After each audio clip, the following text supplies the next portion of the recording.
ਸ਼ਾਦੀ ਤੋਂ ਬਾਅਦ ਕਮਜ਼ੋਰੀ ਕਿਉਂ ਹੋ ਜਾਂਦੀ ਆ? ਅਕਸਰ ਬੱਚੇ ਵੇਖੇ ਆ ਵੀ ਸ਼ਾਦੀ ਤੋਂ ਬਾਅਦ ਉਹਨਾਂ ਨੂੰ ਕਮਜ਼ੋਰੀ ਹੋ ਜਾਂਦੀ ਆ।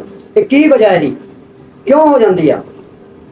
ਬੱਚੇ ਨੂੰ ਸ਼ਾਦੀ ਤੋਂ ਪਹਿਲੇ ਉਹ ਕਹਿੰਦਾ ਮੈਂ ਠੀਕ ਠਾਕ ਹਾਂ, ਸ਼ਾਦੀ ਤੋਂ ਕੁਝ ਮਹੀਨੇ ਬਾਅਦ ਉਹ ਡਾਊਨ ਹੋ ਜਾਂਦਾ, ਹਕੀਮ ਲੱਭਦਾ ਫਿਰਦਾ ਪਿਆ ਹੁੰਦਾ। ਇਹ ਕਿਉਂ ਹੁੰਦੀ ਹੈ ਕਮਜ਼ੋਰੀ? ਇਹ ਮੈਂ ਤੁਹਾਨੂੰ ਦੱਸਦਾ, ਬਕਾਇਦਾ ਇਹਦਾ ਤੁਹਾਨੂੰ ਨੁਕਸਾ ਵੀ ਦੱਸਾਂਗਾ। ਸ਼ਾਦੀ ਤੋਂ ਪਹਿਲੇ ਬੱਚਾ ਕਈ ਨਜਾਇਜ਼ ਹਰਕਤਾਂ ਕਰ ਪੈਂਦਾ, ਉਹਦੇ ਨਾਲ ਵੀ ਬੱਚੇ ਨੂੰ ਕਮਜ਼ੋਰੀ ਹੋ ਜਾਂਦੀ। ਸ਼ਾਦੀ ਤੋਂ ਬਾਅਦ ਗਲਤ ਰਸਤਿਆਂ ਤੇ ਚੱਲਣ ਨਾਲ ਵੀ, ਨਸ਼ੇ ਨਾਲ ਵੀ ਬੱਚੇ ਨੂੰ ਕਮਜ਼ੋਰੀ ਹੋ ਜਾਂਦੀ ਹੈ। ਕਈ ਬੱਚੇ ਨਸ਼ੇ ਕਰਨ ਲੱਗ ਜਾਂਦੇ ਆ, ਬੀੜਾ ਖਾਣ ਲੱਗ ਗਏ, ਸਿਗਰਟਾਂ ਪੀਣ ਲੱਗ ਗਏ, ਜਾਂ ਹੋਰ ਕੋਈ ਨਸ਼ੇ ਕਰਨ ਲੱਗ ਗਏ। ਇਹਨਾਂ ਚੀਜ਼ਾਂ ਤੋਂ ਵੀ ਬਚਣਾ ਚਾਹੀਦਾ। ਫਿਰ ਕਈ ਜ਼ਿਆਦਾ ਉਮਰ ਹੋ ਜਾਂਦੀ ਬੱਚਿਆਂ ਦੀ, ਤੇ ਉਦੋਂ ਸ਼ਾਦੀ ਮਾਂ ਪਿਓ ਕਰਦੇ ਆ। ਜਦੋਂ ਜ਼ਿਆਦਾ ਉਮਰ ਹੋ ਜਾਂਦੀ ਹੈ ਨਾ, ਉਹ ਬੱਚੇ ਫਿਰ ਨਹੀਂ ਰਿਹਾ ਜਾਂਦਾ, ਤੇ ਫਿਰ ਉਹ ਮਜਬੂਰ ਉਹਨਾਂ ਨੂੰ ਗਲਤ ਰਸਤਿਆਂ ਤੇ ਚੱਲਣਾ ਪੈ ਜਾਂਦਾ। ਜਦੋਂ ਗਲਤ ਰਸਤਿਆਂ ਤੇ ਬੱਚਾ ਚੱਲਦਾ, ਫਿਰ ਅਗਾਂਹ ਜਦੋਂ ਮੰਜ਼ਿਲ ਉਹਨੇ ਤੈਅ ਕਰਨੀ ਹੁੰਦੀ ਹੈ, ਉਦੋਂ ਉਹਨੂੰ ਕਮਜ਼ੋਰੀ ਹੋ ਜਾਂਦੀ ਹੈ। ਫਿਰ ਅਕਸਰ ਬੱਚੇ ਪਹਿਲੇ ਦੌਰ ਦੇ ਵਿੱਚ ਨਾ ਬੰਦੇ ਬੀਵੀਆਂ ਨੂੰ ਮਿਲਦੇ ਸੀ ਸਿਰਫ ਬੱਚਾ ਬਣਾਉਣ ਵਾਸਤੇ। ਹੁਣ ਸ਼ੌਕੀਆ ਇਹ ਕੰਮ ਤੇ ਲੱਗੇ ਹੋਏ ਆ, ਉਹ ਸਵੇਰ ਦਿਹਾੜੀ ਸ਼ਾਮ ਦਿਹਾੜੀ ਕਰਕੇ ਤੇ ਬਣਾ ਸਿੱਧੇ ਇਸੇ ਕੰਮ ਤੇ ਹੀ ਆ। ਲੇਕਿਨ ਨਹੀਂ, ਮਿਲੋ ਬੀਵੀ ਨੂੰ ਮਿਲੋ, ਇਹ ਨਹੀਂ ਹੈ, ਲੇਕਿਨ ਜਾਇਜ਼ ਤਰੀਕੇ ਨਾਲ।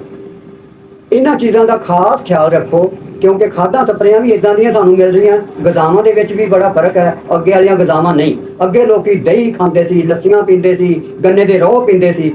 ਹੁਣ ਗੰਨੇ ਦਾ ਰੋਹ ਪੀਣਾ ਤੇ ਮੁੱਲ ਨਾਲ ਪੀਣਾ ਇੱਕ ਗਲਾਸ। ਅੱਗੇ ਰੱਜ ਕੇ ਪੀਂਦੇ ਸੀ, ਠੰਡੀਆਂ ਚੀਜ਼ਾਂ ਖਾਂਦੇ ਸੀ, ਤਾਕਤਾਂ ਹੁੰਦੀਆਂ ਸੀ ਬੰਦਿਆਂ ਦੇ ਵਿੱਚ, ਜ਼ੋਰ ਵਾਲਾ ਕੰਮ ਕਰਦੇ ਸੀ। ਹੁਣ ਜ਼ੋਰ ਵਾਲਾ ਕੰਮ ਵੀ ਨਾ ਰਿਹਾ, ਤਾਕਤਾਂ ਵੀ ਨਾ ਰਹੀਆਂ, ਤੇ ਕੁਛ ਅਸੀਂ ਗਲਤ ਹਰਕਤਾਂ ਕਰ ਲਈਆਂ। ਉਹਦੀ ਵਜ੍ਹਾ ਨਾਲ ਜਿਹੜਾ ਨਾ ਬੱਚੇ ਅਕਸਰ ਕਮਜ਼ੋਰ ਹੋ ਜਾਂਦੇ ਸ਼ਾਦੀ ਤੋਂ ਬਾਅਦ। ਤੇ ਇਹ ਸ਼ਾਦੀ ਤੋਂ ਬਾਅਦ ਦੀ ਕਮਜ਼ੋਰੀ ਦਾ ਤੁਹਾਨੂੰ ਮੈਂ ਹੱਲ ਵੀ ਦੱਸਾਂਗਾ, ਜੇ ਅਗਰ ਤੁਸੀਂ ਉਹ ਇਸਤੇਮਾਲ ਕਰੋਗੇ, ਤੇ ਬਕਾਇਦਾ ਉਹਦਾ ਨੁਕਸਾ ਵੀ ਦੱਸਾਂਗਾ ਵੀ ਉਹ ਨੁਕਸਾ ਇਸਤੇਮਾਲ ਕਰੋਗੇ ਤੇ ਇਨਸ਼ਾਅੱਲਾ ਕਮਜ਼ੋਰੀ ਤੁਹਾਨੂੰ ਮਹਿਸੂਸ ਨਹੀਂ ਹੋਏਗੀ। ਕਿਉਂਕਿ ਕੋਈ ਵੀ ਚੀਜ਼ ਹੈ, ਕੋਈ ਵੀ ਬਿਮਾਰੀ ਹੈ, ਅੱਲਾਹ ਤਾਲਾ ਨੇ ਉਹਦਾ ਕੋਈ ਨਾ ਕੋਈ ਰਸਤਾ ਜ਼ਰੂਰ ਰੱਖਿਆ ਉਹਨੂੰ ਠੀਕ ਕਰਨ ਦਾ। ਕੋਈ ਨਾ ਕੋਈ ਉਹਦਾ ਰਸਤਾ ਜ਼ਰੂਰ ਹੈ, ਕੋਈ ਨਾ ਕੋਈ ਉਹਦੇ ਵਾਸਤੇ ਚੀਜ਼ ਜ਼ਰੂਰ ਅੱਲਾਹ ਤਾਲਾ ਨੇ ਪੈਦਾ ਕੀਤੀ ਹੈ। ਸ਼ਾਦੀ ਤੋਂ ਬਾਅਦ ਦੀ ਕਮਜ਼ੋਰੀ ਜਿਹੜੀ ਹੈ ਨਾ, ਇਹ ਬੰਦੇ ਨੂੰ ਬਾਅਦ ਚ ਪਰੇਸ਼ਾਨੀ ਤੇ ਹੁੰਦੀ ਆ, ਕਿਉਂਕਿ ਜੇ ਸ਼ਾਦੀ ਤੋਂ ਪਹਿਲੇ ਇਲਾਜ ਕਰਾ ਲਵੇ ਨਾ, ਤੇ ਫਿਰ ਉਹਨੂੰ ਪਰੇਸ਼ਾਨੀ ਨਹੀਂ ਹੁੰਦੀ। ਸ਼ਾਦੀ ਤੋਂ ਬਾਅਦ ਫਿਰ ਇਹ ਹੁੰਦਾ ਕਿ ਉਹ ਬੰਦਾ ਸ਼ਰਮ ਕਰਦਾ ਵੀ ਮੈਂ ਯਾਰ ਕਿਸੇ ਹਕੀਮ ਕੋਲ ਜਾਵਾਂਗਾ। ਉਹ ਬੜਾ ਕਈ ਮਹੀਨੇ ਦੇ ਸ਼ਰਮ ਚ ਲੰਘ ਜਾਂਦੇ ਆ। ਲੇਕਿਨ ਸ਼ਰਮ ਵੀ ਨਹੀਂ ਕਰਨੀ ਚਾਹੀਦੀ। ਜੇ ਅੱਲਾ ਨਾ ਕਰੇ ਕੰਮ ਹੋ ਜੇ ਤੇ ਦੱਸਣਾ ਚਾਹੀਦਾ ਕਿਸੇ ਨੂੰ, ਕੋਈ ਨਾ ਕੋਈ ਕਿਸੇ ਨੂੰ ਦੱਸੋਗੇ ਤਾਂ ਉਹਦਾ ਫਾਇਦਾ ਹੋ ਜਾਏਗਾ।